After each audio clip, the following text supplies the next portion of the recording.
Hello. Hi, good day. Oh, it's been a very nice day, hasn't it, today? It has, hasn't it, indeed? It's so bloody sunny and shades. Oh, crazy. I remember when it was, when it was snowing last month. You know what I mean? Absolutely mad. I remember just waking up and looking outside and everything was just all white. It was like Nigel Farage's wet dream. The daft bastard. Yeah, so I work in customer service at a bank, which isn't as glamorous as it sounds.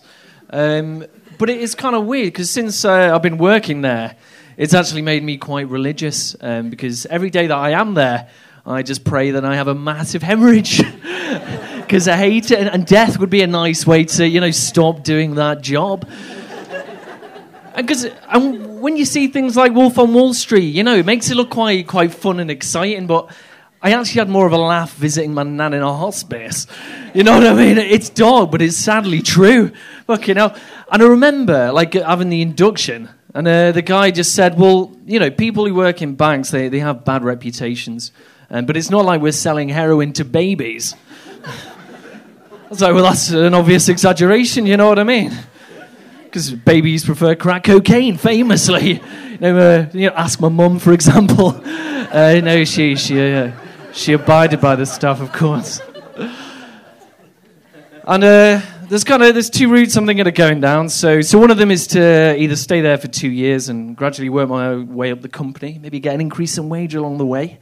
And the second route I'm thinking of going down is to just fuck all that and just keep wanking until the tears eventually stop. And they will stop, I'm sure. They will one day. Either choice is detrimental to my long-term happiness.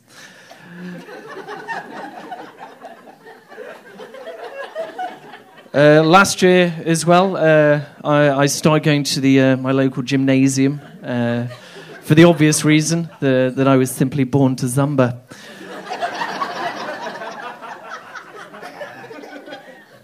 And I remember the time that I decided to go out. I was playing a game of FIFA, and I was so excited. I scored a goal, and I stood up to celebrate, and I tore a ligament in my leg, fucking there.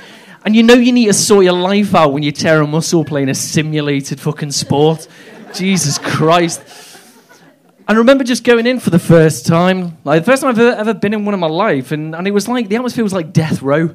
Apart from it was worse because people were sort of taking selfies of their abs. And I've always thought that was a bit too cocky, because I don't like to show off my physique, and I could, I could show off my feminine hips and my pigeon chest and my fragile ego, but I don't, because I don't want to be arrogant. And no one told me about thing like gym terminologies as well, right? Because there was this bloke, and he had these weights like that, and he just went, "Hey mate, can you spot me?" And I was like, "Of course I can, mate. You're right there." Just a little bit of gym banter for you. Oh, the guys at Pure bloody love that shit. And I remember reading as well that squats were a really good way of building up muscle. So to see how it was done, I went onto Google and I typed in videos of men squatting. A lot of prostitutes and glass coffee tables. I thought, how is this going to improve my core? And I tried doing the Rock's workout routine, but instead of getting more physically fit, I just ended up becoming a really overrated actor. Hey, roasted.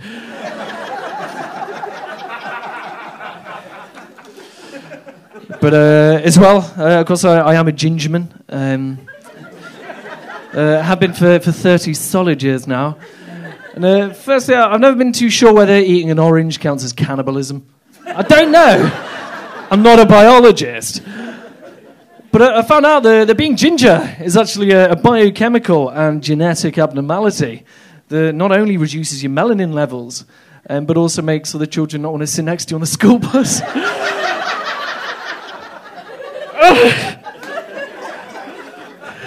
Especially when you're 30. They think it's weird. Oh, Brexit, I'm assuming. As well, I thought about kind of getting rid of the beard as well, because I would just love to have like a mustache. But it just looks sweet, right? But then I sort of thought about it, and you know that the kind of people who just have ginger mustaches are the type of person to have something very suspicious on their hard drive. Like, there's something in their internet history that will lead to criminal prosecution. So I thought, no, I'm not going to do that shit. But as well with my kind of complexion, there's the thing about being ginger and the fucking sun could just kill me at any point. I remember just going on holiday to Cyprus last summer with my really good mate, and we came back, and everyone was like, Mike, what did you bring back from your sunny holiday in Cyprus? And he was like, well, I brought back vodka and a T-shirt. And everyone was like, what did you bring back from your sunny holiday, Ciaran? I was like, well, I'm pretty sure I brought back melanoma. like a strain of it that will dramatically reduce my lifespan. And some maracas. You know, there are highs and there are lows.